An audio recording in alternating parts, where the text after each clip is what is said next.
Hi everyone, Comic Reviewer here, this time reviewing on Deathstroke, Knight and Dragons the movie.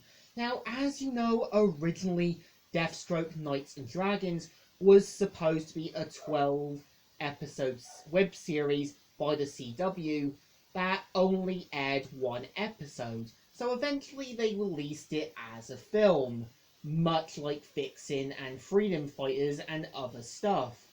So the premise of the film is meant to be about Slade Wilson, voiced by Michael Kilgus, known for voicing Ben Grimm in the live-action Fantastic Four films. This one he's meant to be kind of portrayed as being an assassin on basically missions and that, and basically becoming this kind of like well-known mercenary, and of course hides it from his wife Andeline as well as their son Joseph. Eventually, after a villain called the Jackal,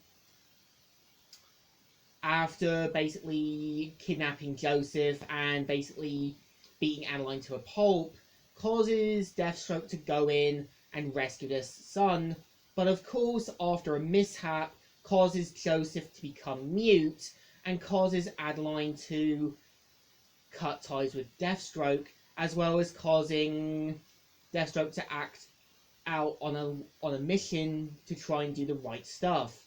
And after many years, Adeline needs Deathstroke's help to find Joseph after being kidnapped by Hive. Now, the movie itself has an important message. It has it saying, what if you were doing the right things for the wrong reasons, and what if you were doing the wrong things for the right reasons? And it's meant to show Deathstroke questioning what he's really meant to be. To me, I feel he's a mercenary believing he's doing the right stuff, and he is. But the one thing I do feel is that it's clear that he doesn't see any consequences of his actions, and kind of causes people to either suffer for it or cause people to hate him. Again, when you kind of got Adeline trying to call him out on it, you can tell she's kind of in the right, but kind of in the wrong.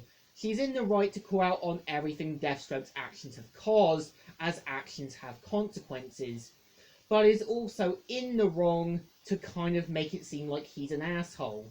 Again, this does remind me a bit of Chapman from BoJack Horseman. He's quick to call out BoJack for his own faults, even though, yeah, he does ruin people who care about him unintentionally. But the problem was, the people in his life expected him to give back.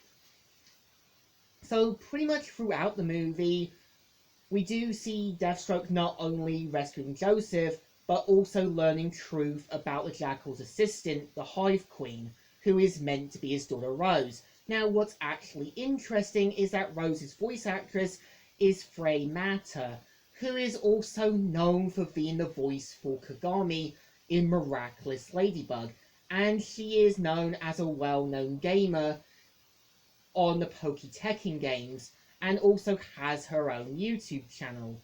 And I feel her voicing Rose actually works, because when you've got her and Joseph together, you can tell she does really care about Joseph, and when Jackal pretty much points out about her using him, I don't think she was using him. She was only trying to help him master his abilities, but at the same time believing she was doing the right things, without realizing how her actions caused, much like Deathstroke.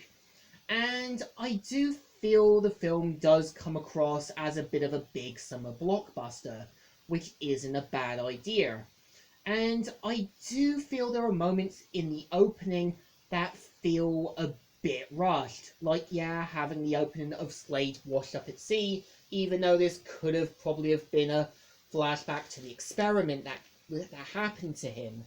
And again, when he's kind of blasted by Jericho and that, and gunned down, he could have had memories of when he met Rose's mum, Lilith, which really could have shown how his action had caused others to suffer because of him. And again, when you kind of got the Jackal, he's kind of this okay villain, but they just give him a kind of predictable motivation. And it just feels like a kind of Cobra Commander feel from G.I. Joe. And again, I kind of feel with Lady Shiva being added as a Hive member isn't a bad idea, but I kind of feel they just did it to kind of give a Sword Assassin feel. Not a bad idea, but I think they could have used Kitty Kavada or White Willow or someone else. And I do feel at the end, when you've kind of got it set years later with Rose and Joseph as young adults, have it set 3 or 4 weeks afterwards. Have it that Joseph decides to travel around the world or go to where Rose went, lived, to kind of see what Rose's life was like. Have it that Rose goes with him to get to know him better. This really could have given a authentic brother and sister relationship, because when you kind of go on the open road, you want to take someone with you for company, someone to be there at your hand. But I feel the movie is actually alright. It does come off as a bit quick, moments feel a bit rushed, but I think it definitely deserves a thumbs up. Still good, and still alright. So, Comic Reviewer here, signing out.